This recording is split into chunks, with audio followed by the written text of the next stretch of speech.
Assalamualaikum warahmatullahi wabarakatuh. Perkenalkan, nama saya Raffi Anugrah dengan NIM 40122111041 pada mata kuliah Hukum Kemaritiman yang diampu oleh Bapak Sintong Aryon Huta PA SHMH. Di sini saya akan membahas terkait dengan konservasi maritim, terkait pembentukan NPA atau Marine Protected Area yang disesuaikan dengan hukum nasional kita di negara Indonesia dalam kondisi di Kepulauan Bangka Belitung. Untuk mempersingkat waktu, langsung saja ke materi. Bangka Belitung, sebuah provinsi yang terletak di bagian timur Sumatera, telah lama diketahui sebagai salah satu kawasan yang kaya akan biodiversitas laut. Potensi keanekaragaman hayati yang tinggi membuat daerah ini menjadi lokalisasi ideal untuk implementasi Marine Protected Area atau MPA. Namun, apakah kondisi saat ini di Bangka Belitung memungkinkan pembentukan MPA? Apakah hal ini sesuai dengan hukum nasional kita? Kesesuaian dengan hukum nasional. Pertanyaan pertama yang harus dipenuhi adalah kesesuaian pembentukan MPA di hukum nasional Indonesia. Untuk itu, perlu dipahami struktur hukum yang ada terkait perlindungan lingkungan hidup dan pengelolaan wilayah pesisir. Yang pertama ada Undang-Undang Perlindungan Lingkungan Hidup. Indonesia memiliki Undang-Undang Nomor 32 Tahun 2009 tentang Perlindungan dan Pengelolaan Lingkungan Hidup. Artikel-artikel dalam undang-undang ini menyediakan landasan hukum yang kuat untuk melindungi lingkungan hidup, termasuk ekosistem laut. Berdasarkan pasal 3 ayat 2 menegaskan bahwa lingkungan hidup mencakup semua komponen biotik, abiotik, fisik, kimia, dan psikologis yang saling berkaitan dan berinteraksi dalam sistem lingkungan hidup. Yang kedua, Undang-Undang Pengelolaan Wilayah Pesisir dan Pulau-Pulau Kecil. Selain itu, Undang-Undang Nomor 27 Tahun 2007 tentang Pengelolaan Wilayah Pesisir dan Pulau-Pulau Kecil juga memberikan pedoman yang jelas tentang cara pengelola wilayah pesisir dan pulau-pulau kecil. Berdasarkan pasal 5 ayat 1 menyebutkan bahwa pengelolaan wilayah pesisir dan pulau-pulau kecil bertujuan untuk melestarikan fungsi dan nilai strategis wilayah pesisir dan pulau-pulau kecil. Hal ini menunjukkan adanya kemampuan legal untuk melaksanakan program proteksi maritim.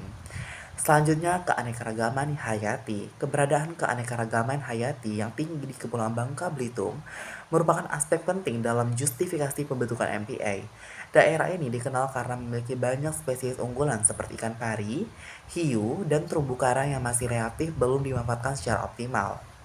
Yang pertama, spesies unggulan. Contohnya saja terdapat beberapa jenis ikan yang endemik di perairan Kepulauan Bangka Belitung, yaitu ikan pari hitam atau black tip reef shark atau Cancaninus melatopeterus, merupakan contoh spesies yang sensitif terhadap polusi dan perubahan iklim. Terumbu karang juga merupakan ekosistem yang kompleks dan vital namun rentan terhadap kerusakan akibat aktivitas manusia seperti reklamasi pantai dan penambangan batu kapur. Yang kedua, manfaat dari ekosistem. Di lingkungan laut, Kepulauan Bangka Belitung bukan hanya berfungsi sebagai tempat hidup bagi berbagai makhluk hidup, tetapi ia juga berperan signifikan dalam siklus nutrisi global. Proses fotosintesis yang dilakukan oleh fitoplankton dan ganggang laut memproduksi oksigen yang esensial bagi kehidupan di bumi. Selain itu, terumbu karang juga berkontribusi pada stabilitas garis pantai dengan menghalangi gelombang laut dan menghindari erosi tanah daratan. Manfaat ekonomi. Meskipun awalnya mungkin tampak bahwa pembentukan MPA akan menghambat aktivitas ekonomi seperti nelayan, namun sebenarnya konsep ini bisa memberikan manfaat ekonomi yang substansial jika dikelola dengan benar. Yang pertama ada ekowisata. Salah satu bentuk manfaat ekonomi yang paling nyata adalah ekowisata. Mengajarkan si wisatawan tentang pentingnya pelestarian lingkungan laut dapat meningkatkan minat turis yang ingin merasakan pengalaman langsung dengan alam liar. Hal ini tidak hanya membawa devisa negara, tapi juga meningkatkan kesadaran publik tentang perlunya konservasi alam. Yang kedua ada industri perikanan sustainable. Yang kedua ini, program MPA biasanya didampingi dengan upaya rehabilitasi populasi ikan dan pengaturan zona penangkapan yang rasional sehingga nelayan dapat terus melakukan usaha mereka dengan cara yang lestari. Strategi ini dapat meningkatkan produksi ikan secara stabil dan berkelanjutan tanpa merugikan ekosistem laut. Yang ketiga ada partisipasi masyarakat. Suksesnya salah satu proyek protektori maritim sangat bergantung pada partisipasi aktif dari seluruh stakeholder, termasuk masyarakat lokal. Yang pertama itu ada edukasi dan konsultasi. Melibatkan warga setempat dalam proses perencanaan dan evaluasi proyek akan meningkatkan rasa aman dan tanggung jawab mereka terhadap tugas-tugas konservasi lingkungan laut. Program edukasi rutin tentang dampak positif dan negatif dari berbagai praktik penangkapan ikan dapat membantu meningkatkan kesadaran sosial massa agar mau bekerja sama demi masa depan bersama-sama. Kedua adalah alokasi dana dan sumber daya. Untuk memastikan efektivitas operasional harian MPA, alokasi anggaran yang cukup beserta aksesibilitas sumber daya teknologi modern mutlak diperlukan. Langkah-langkah transparansi dalam penggunaan dana tersebut akan membangkitkan keyakinan umum bahwa investasi tersebut sungguh-sungguh digunakan untuk tujuan yang mulia, yaitu lembaga-lembaga perlindungan lingkungan hidup. Tantangan dan solusi. Terkait dengan tantangan dan solusi, tidak sedikit tantangan yang harus dihadapi ketika merealisasikan visi pembentukan MPA di wilayah tertentu seperti Kepulauan Bangka Belitung.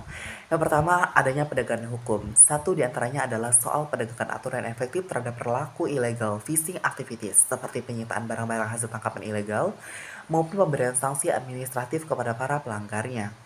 Koordinasi intensif antara instansi pemerintah pusat atau daerah bersama-sama dengan LSM atau lembaga swadaya masyarakat sangat penting dalam upaya menghilangkan fenomena tersebut.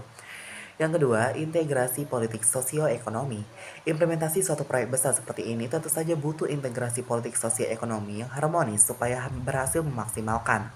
Misalnya saja, kalau ada konflik antara kelompok-kelompok masyarakat, maka sudah pasti akan sulit sekali untuk mencapai target yang diharapkan. Berdasarkan analisa fungsional dan implementasi di atas, dapat disimpulkan bahwa pembentukan Marine Protected Area atau MPA di Kepulauan Bangka Belitung mempunyai potensi besar untuk dilaksanakan dengan syarat-syarat yang tepat seperti memiliki landasan hukum yang kuat berupa undang-undang nasional, menjalin kerjasama yang erat dengan masyarakat lokal, menggunakan metode pengelolaan yang berkelanjutan, dan mengantisipasi segala macam tantangan yang bakal datang. Jadi, mari kita semarakan gerakan kami menuju masa depan cerah bagi generasi-generasi mendatang. Terus, di mana di sini ada rencana implementasi MPA di Kepulauan Bangka Belitung untuk memastikan bahwa pembentukan Marine Protected Area atau MPA di Kepulauan Bangka Belitung berjalan dengan efektif dan berkelanjutan, perlu adanya rencana implementasi yang terstruktur. Langkah-langkah yang disarankan untuk mencapai tujuan tersebut sebagai berikut. Yang pertama, adanya penelitian dan pengumpulan data. Sebelum membentuk MPA, langkah pertama yang harus diambil adalah melakukan penelitian mendalam mengenai kondisi ekosistem laut di Kepulauan Bangka Belitung. Hal ini mencakup survei biodiversitas yang mengidentifikasi spesies yang ada termasuk spesies endemik dan terancam punah. Yang kedua ada analisis ekosistem untuk memahami interaksi antara berbagai komponen ekosistem termasuk hubungan antara spesies, habitat, dan faktor lingkungan. Dan yang ketiga, studi sosial ekonomi mengumpulkan data tentang efektivitas ekonomi masyarakat lokal terutama yang berkaitan dengan perikanan dan pariwisata. Yang kedua ada penyusunan rencana manajemen. Setelah data terkumpul, langkah selanjutnya dalam menyusun rencana manajemen MPA. Rencana ini harus mencakup yang pertama adanya zonasi untuk menentukan area mana yang akan dilindungi secara ketat, mana yang dapat digunakan untuk kegiatan ekonomi berkelanjutan, dan mana yang menjadi zona rehabilitasi. Kedua adanya regulasi, menetapkan aturan yang mengenai kegiatan diperbolehkan dan tidak diperbolehkan di dalam MPA.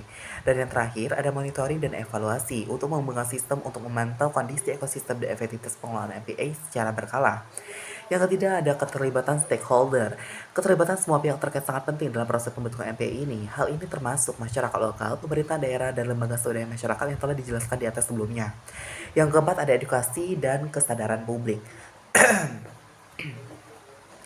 Untuk membangun kesadaran publik tentang pentingnya MPA adalah kunci untuk keberhasilan jangka panjang. Langkah-langkah yang dapat diambil meliputi kampanye edukasi dan pemberdayaan komunitas, di mana kampanye edukasi perlu diselenggarakan terkait dengan seminar, lokakarya, dan program pendidikan di sekolah-sekolah tentang perlunya melindungi ekosistem laut dan mengajarkan masyarakat lokal tetap praktik perikanan berkelanjutan dan manfaat ekowisata. Dan yang terakhir terkait dengan penegakan hukum, yaitu patroli laut dan sanksi tegas apabila ada pelaku-pelaku atau oknum-oknum ilegal terkait dengan perusakan ekosistem laut.